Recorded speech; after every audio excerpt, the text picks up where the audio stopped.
আজকে আমরা মাধ্যমিকের ভৌত বিজ্ঞানের দ্বিতীয় টেস্টের জন্য যে প্রশ্নপত্র রয়েছে সেই প্রশ্নপত্র নিয়ে আলোচনা করব, যার পূর্ণমান রয়েছে 40, সময় রয়েছে 1 ঘন্টা 20 মিনিট। প্রথমে যে সিলেবাস, সেই সিলেবাস নিয়ে একটু বলি। পর্যায়ক্রমিক মূল্যায়ন হচ্ছে 40, পরীক্ষার মাস রয়েছে কিন্তু আগস্ট, অন্তর্গত প্রশ্নের মূল্যায়ন রয়েছে 10। সিলেবাস রয়েছে রাসায়নিক গণনা, তারপরে ঘটনাসমূহ, চলতড়িৎ, তড়িৎ প্রবাহ ও রাসায়নিক বিক্রিয়া, পরীক্ষাগার ও রাসায়নিক শিল্পে ও জৈব রসায়ন, আর একটা রয়েছে ধাতুবিদ্যা। গ্রুপ এ, সঠিক উত্তরটি নির্বাচন করো। প্রথমে রয়েছে এসটিপিতে 2 মৌল অক্সিজেনের আয়তন কত? 44.8 লিটার। তারপরে রয়েছে গ্যাসের আয়তন প্রসারণ গুণাঙ্কের মান কত? না 1/373 ডিগ্রি সি। এরপর রয়েছে নিচের কোনটি তাপ পরিবাহিতা সবচেয়ে বেশি? না রূপো। তারপর রয়েছে বাড়ির বৈদ্যুতিক বর্তনীতে মেন ফিউজটি যুক্ত করা হয় কোথায়? না লাইভ লাইনে।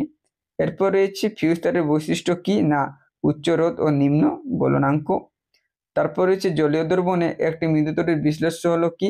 না CH3COOH। তারপর রয়েছে থার্মিট পদ্ধতিতে বিজারক হিসেবে ব্যবহৃত হয় কি? না অ্যালুমিনিয়াম। এরপর রয়েছে নিচের কোন গ্যাসটি কিপ যন্ত্রের সাহায্যে প্রস্তুত করা হয়? না H2S। এরপর রয়েছে গ্রুপ বি, এখানে রয়েছে SIQ। প্রথমে রয়েছে তরলের আপত ও প্রকৃত প্রসারণ গুণাঙ্কের মধ্যে কোনটি তরলের নিজস্ব বৈশিষ্ট্য? তারপর রয়েছে কঠিন পদার্থের ক্ষেত্রে দৈর্ঘ্য, ক্ষেত্র ও আয়তন প্রসারণ গুণাঙ্কের মধ্যে সম্পর্কটি লেখো। দৈর্ঘ্য, ক্ষেত্রফল ও আয়তন প্রসারণ গুণাঙ্কের মধ্যে সম্পর্কটি লেখো। তারপর রয়েছে লোহা, ইনভার ও তামার মধ্যে সবচেয়ে কম দৈর্ঘ্য প্রসারণ গুণাঙ্ক কোনটির? তারপর রয়েছে রোধাঙ্কের SI একক লেখো। এরপর রয়েছে ফিউজ তারের একটি বৈশিষ্ট্য লেখো। তারপর রয়েছে গৃহস্থালির বৈদ্যুতিক বর্তনীতে ফিউজ তার কোন লাইনে যুক্ত থাকে? এরপর রয়েছে তড়িৎ বিশ্লেষণের সময় কোন শক্তি রাসায়নিক বিক্রিয়া ঘটানোর জন্য দায়ী? অথবা রয়েছে তড়িৎ বিশ্লেষণ প্রক্রিয়ায় কি প্রকার তড়িৎ প্রবাহ ব্যবহার করা হয়? এরপর রয়েছে লাইকার অ্যামোনিয়া কি? এর অথবা রয়েছে নেসলার বিকারকের সঙ্গে অ্যামোনিয়ার বিক্রিয়ায় কি রং উৎপন্ন হয়? তারপর রয়েছে সিলভার নাইট্রেটের জলীয় দ্রবণে H2 গ্যাস চালনা করলে যে কালো রঙের পদক্ষেপ পড়ে তার সংকেত লেখো। এর অথবা রয়েছে আম্লিক পটাশিয়াম ডাইক্রোমেটার জলীয় দ্রবণে H2S চালনা করলে বর্ণের কি পরিবর্তন হয়? এরপর রয়েছে অ্যালুমিনিয়ামের একটি আকরিকের নাম ও সংকেত লেখো।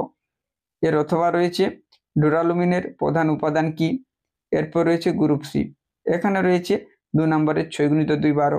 প্রথমে রয়েছে 200 গ্রাম ক্যালসিয়াম কার্বনেট বিয়োজিত হয়ে কত গ্রাম CO2 উৎপন্ন করবে? এরপর রয়েছে এর অথবা 65.4 গ্রাম দস্তা লঘু H2S এর সঙ্গে সম্পূর্ণরূপে বিক্রিয়া করে STPতে কত আয়তনের H2S উৎপন্ন করবে?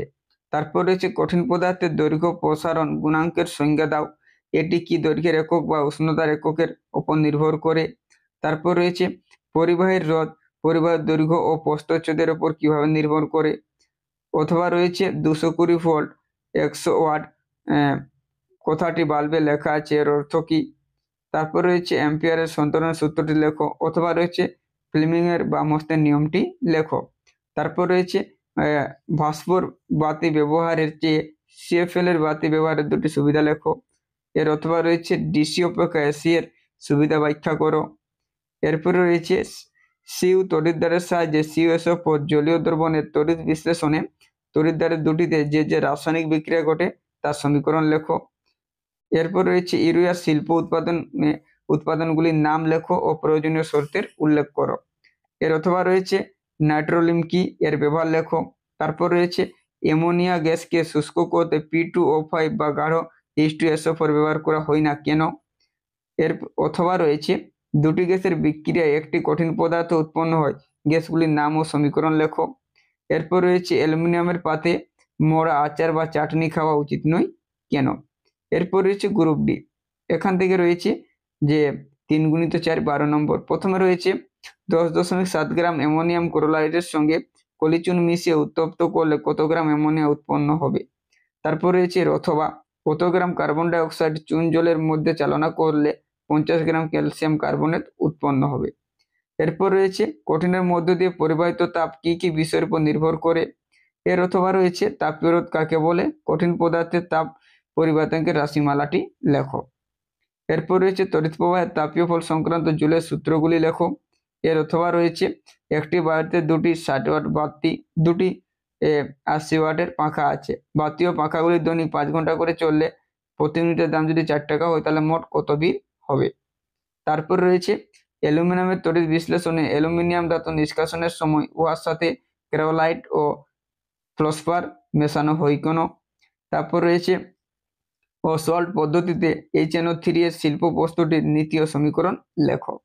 এর অথবা রয়েছে স্পর্শ পদ্ধতিতে SO2 থেকে SO3 এর শিল্প উৎপাদনের শর্ত সহ সমিত রাসায়নিক সমীকরণ লেখো।